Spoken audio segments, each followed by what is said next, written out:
The views and opinions expressed in the following program are those of the participants and do not necessarily reflect those of KSMQ Public Service Media Incorporated or its assigns.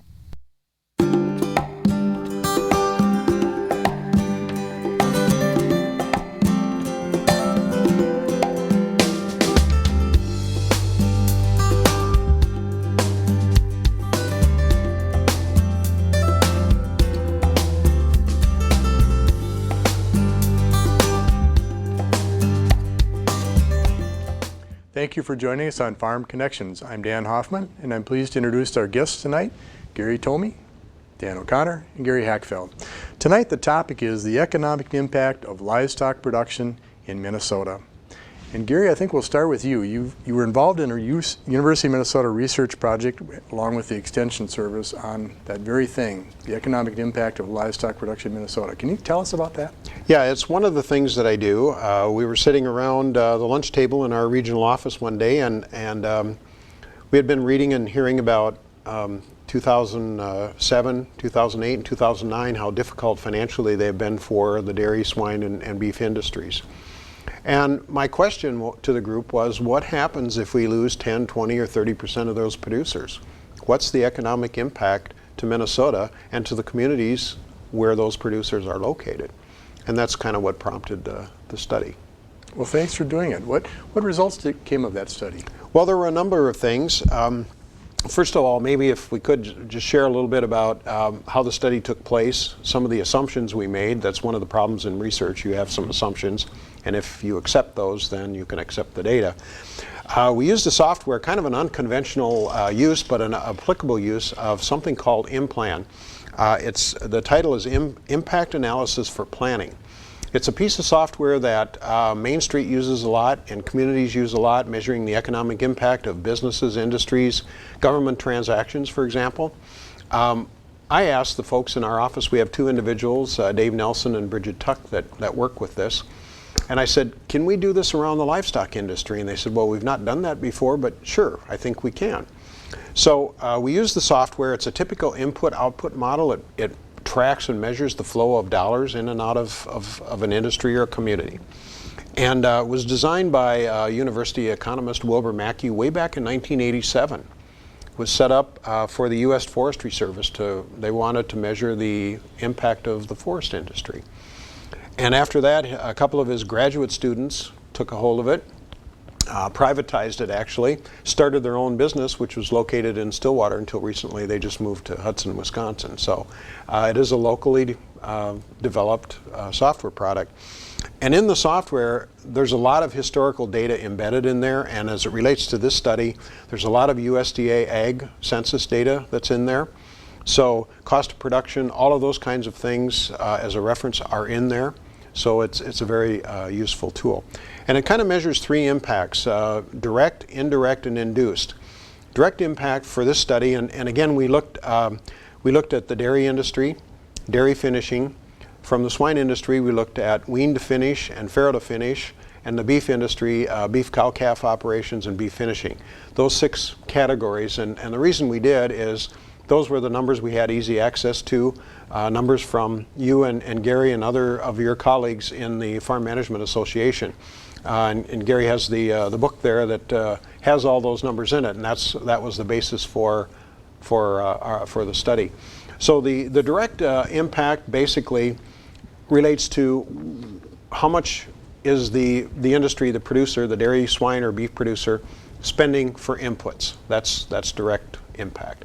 Indirect impact then is the impact that dollar being spent has on the industry that they're buying from, the veterinarian, the feed company, the equipment machinery dealership, all of those kinds of things.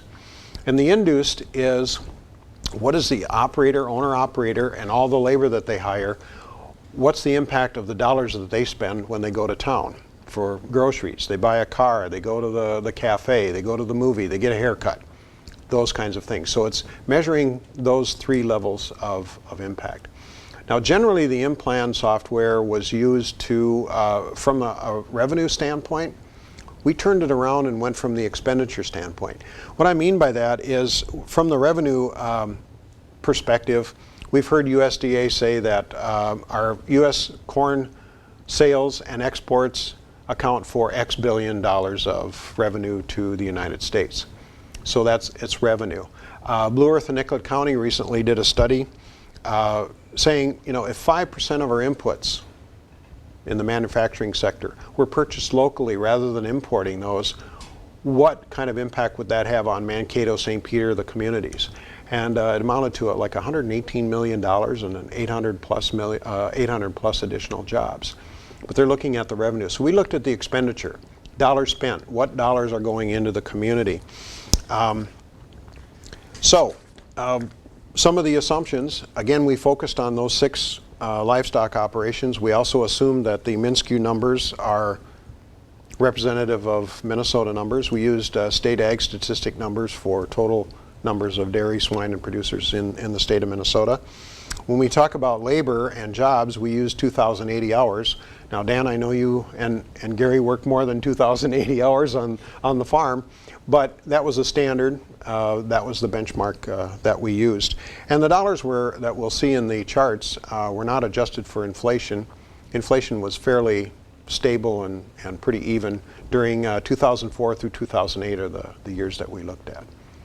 So if we look at some of the study results, the first chart shows total livestock production inputs. These are the number of dollars in the state of Minnesota spent by those 6 livestock operators. And as you can see by the chart there, if you look at the average, it's right in that $4 billion range. That's a lot of money. If I had $4 billion, I could retire. That's a lot of money. So that's the direct impact. That first dollar spent by the producers, again, folks like Dan and Gary that are in the livestock production business. The second chart there is the non-farm ag business economic impact. That's the indirect impact. That's the income to those businesses that then go out and buy products to, again, sell to the producers. So again, the veterinarian, the drugs and the things that they have to buy, the equipment and machinery dealerships, those kinds of things. And again, if you look there, if you drew a line through there, what is that, about $5.5 billion? That's in addition to what was spent by the producers themselves. The third chart there, with the adding machine and all the blue on it, that's the economic impact. So what we're showing there, and you can see the livestock operations listed over the years, basically what that's saying is that for each of those livestock farms and the dollars that they're spending, the dollar they're spending plus the dollar that they're generating in the non-farm ag business sector is well over $2 for every dollar that they're spending. So there's a multiplier effect there, a domino effect. So they do have impact in the local community. The next one that we looked at shows their family living expenditures and the community economic impact. This is the induced impact. What's the impact of the people, the labor, the owners and operators and the labor that they hire? What's the economic impact when they go to town and buy things that they need? And again, if you look at an average line drawn through there, probably $200 million. Again, that's a hefty amount.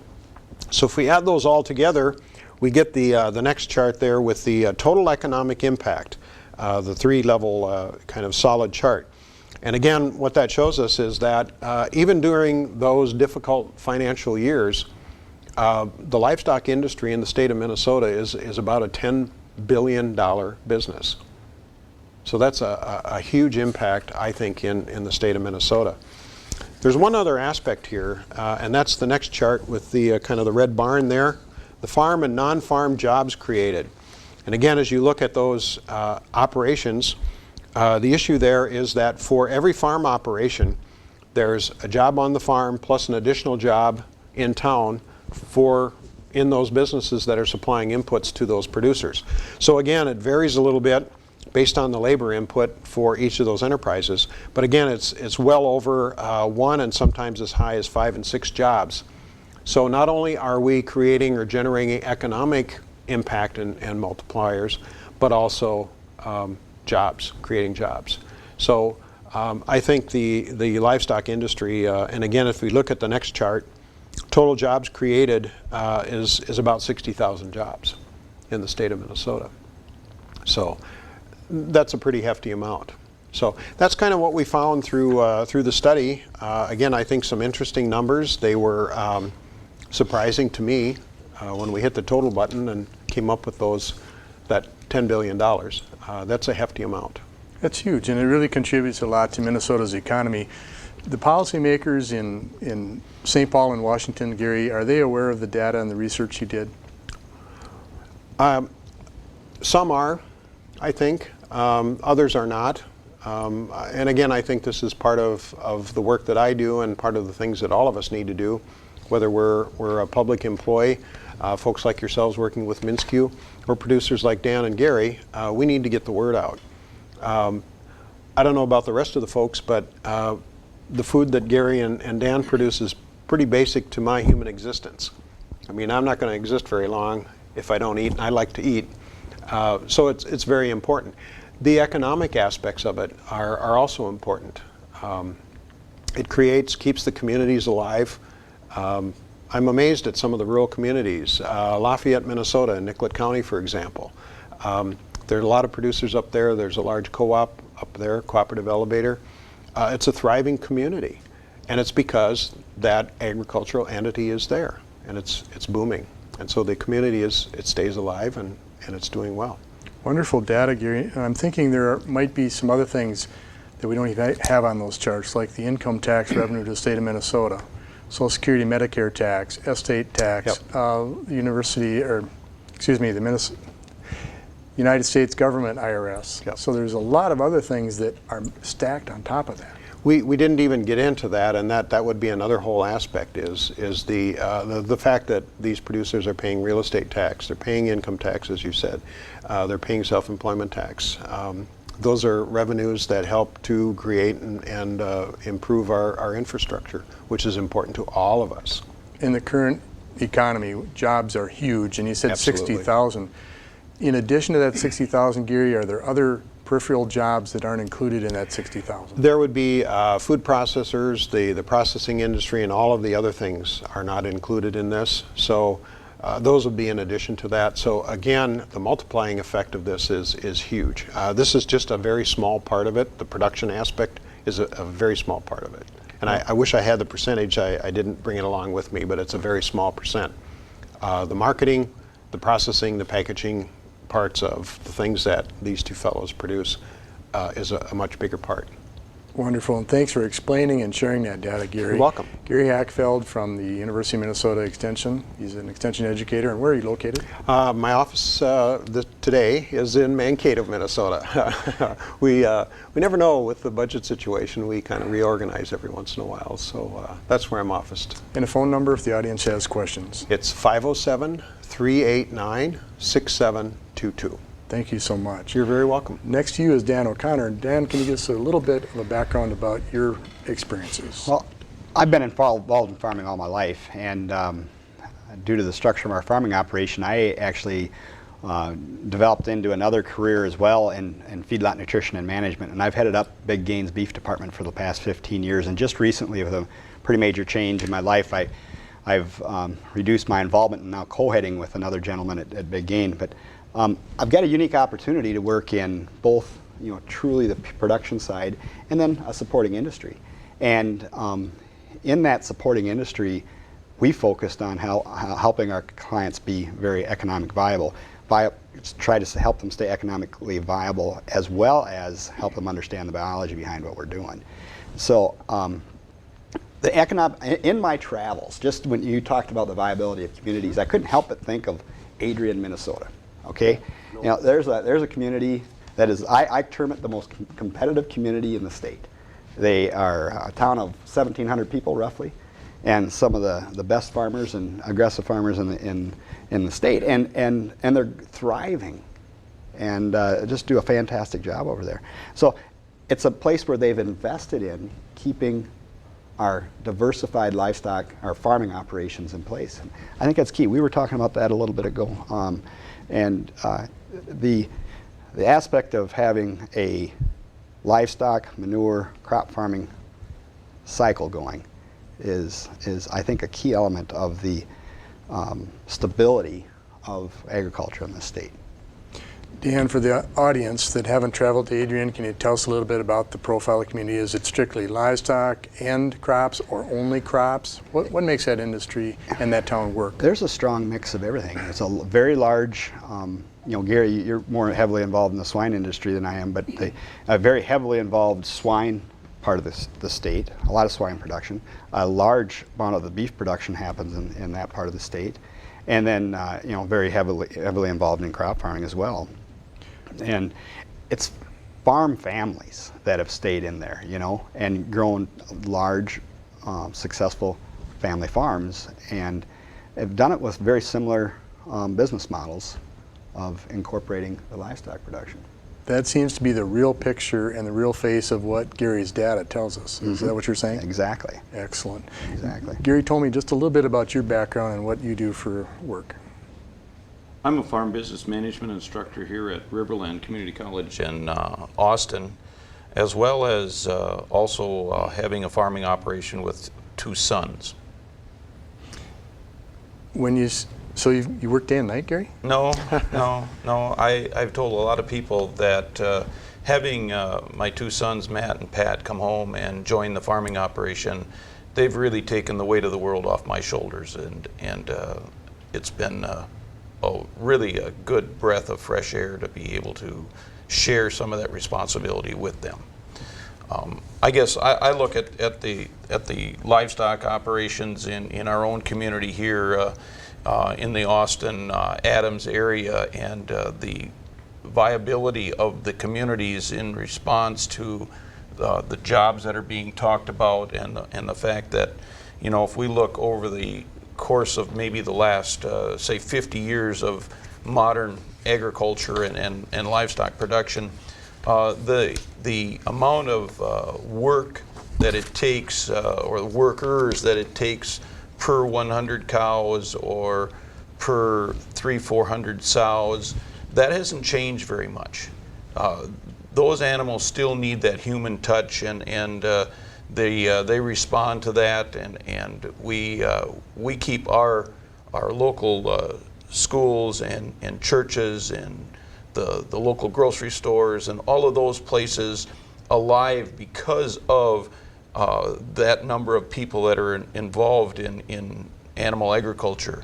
It's a completely different story if we look at what's happened in agronomy, for example, and we can go to certain parts of the state, or we can go to North Dakota or parts of Missouri and different places where 3 or 4 farmers or operations farm pretty much the whole county, and it's pretty tough for 3 operations to support a community, let alone a county. Dan, would you agree with that? Yeah, I do. I think we can, with the technologies we've gained on the agronomy side, we can do a lot more. But it goes back to the personal touch of the livestock. I had, in the early 90s, I worked on a large commercial feed yard in the panhandle of Texas, and the labor unit per number of finished cattle on the feed yards is the same that we have here today, and it's a 1 labor unit per 1,000 head. And so I was on a 50,000 head feed yard with 50 employees. Today in our operations, if you have a 1,000 head feed yard, you generally designate 1 labor unit toward that. And so yeah, I don't think we're ever going to. These living, breathing creatures they need the TLC it takes to help them be comfortable and well cared for, and so it's going to continue to be a fairly labor-intensive process. Earlier you were talking about nutrient management and the cycles of agriculture. Gary and Dan specifically, could you expand that just a little bit? Well, I think we all can look back at the way things were years and years ago, where every farm had 300 chickens and 25 sows and maybe 12 milk cows and so forth. And that whole process allowed them to spread out the labor among the family, and it allowed them to have a crop rotation, to supply the bedding that was required by each of the enterprises, and the oats for the chickens and sows, and all those sorts of things.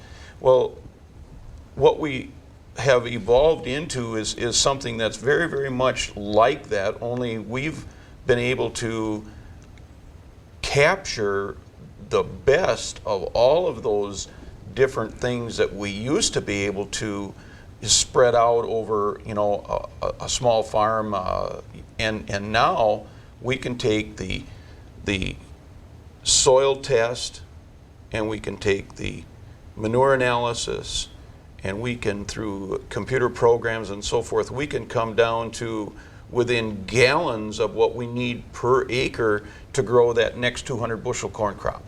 And that in itself is not a drain on other natural resources. It's things we already have right here, and we're not, you know, pulling things out of Canada's mines, or, you know, importing anhydrous from another foreign country, and some of that kind of thing that say a strictly cash crop operator has to do. And so the economics of being able to grow corn, feed it to the hogs, take the manure, the nutrients that we need for the next crop, and applying those on the fields, you know, it's that the cycle we were talking about. You know, I don't know if you want to call it a cycle of life or whatever, but it's the kind of thing that I think in most good, strong, sound farming operations has become the basis for economics. Thanks, Gary. Dan? I want to build on what you were talking about there, Gary.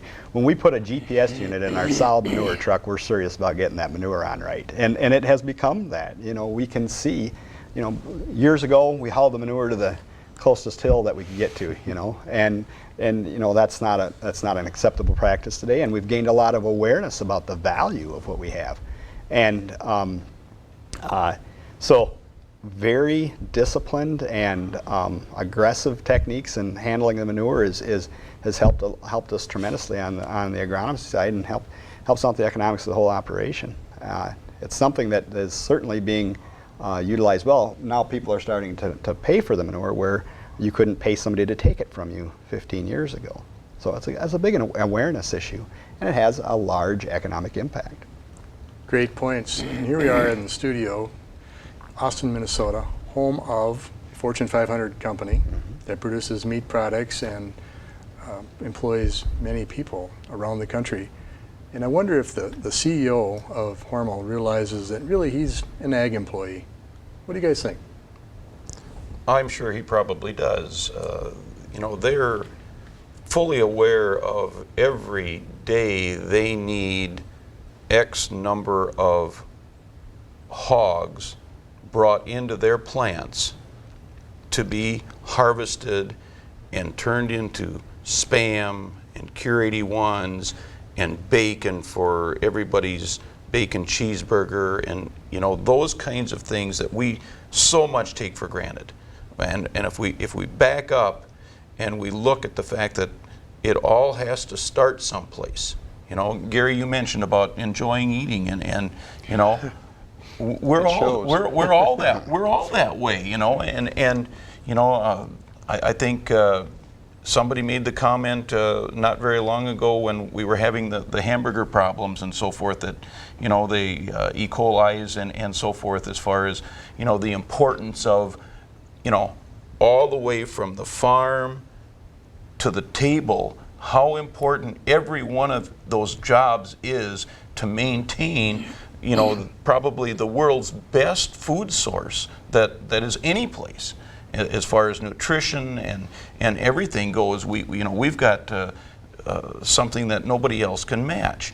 I think the employees, the executives of a lot of, I think, food companies are fully aware of the value of the ability to be able to, you know, target their needed resources and be able to know that they've got, you know, that supply coming on down the line. And I think that's become an extremely important part of a lot of companies' business plans, is to develop a long-term relationship, because most of those food companies don't want to be farmers. That's the furthest thing from their mind.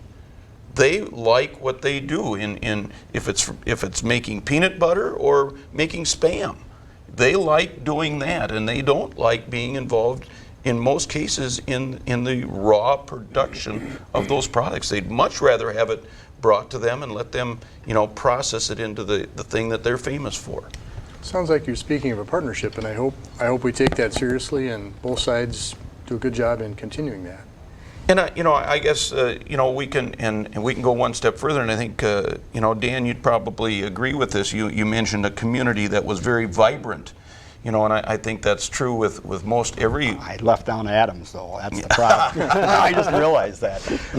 As far as being important to the people that are in it, and I think we have to remember that you can legislate people out of a township, or out of Absolutely. a county, or out of a state, or out of the country.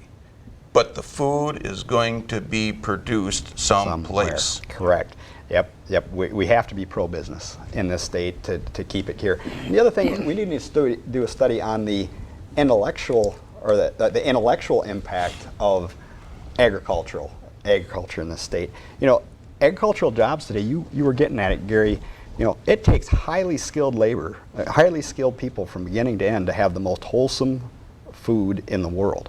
We don't just fall over and have that happen. It's by a strong, laid out plan to get it done. And so we've got incredibly skilled labor in the whole process, and we can't forget that. Some of our rural communities are worried about losing their strongest minds to go to the big city to work. Well, we need the strongest minds back to our communities. Our food's important, our people are important, Absolutely. Our jobs are important. Excellent points, Dan, and we've only got about 15 seconds. Gary, would you mind giving your phone number for the audience in case you have further questions? I can be reached at 507-438-2019. Gary Tomey, Riverland Farm Business Management, and farmer in the Adams area. Dan O'Connor. I can be reached at 507-382-1281.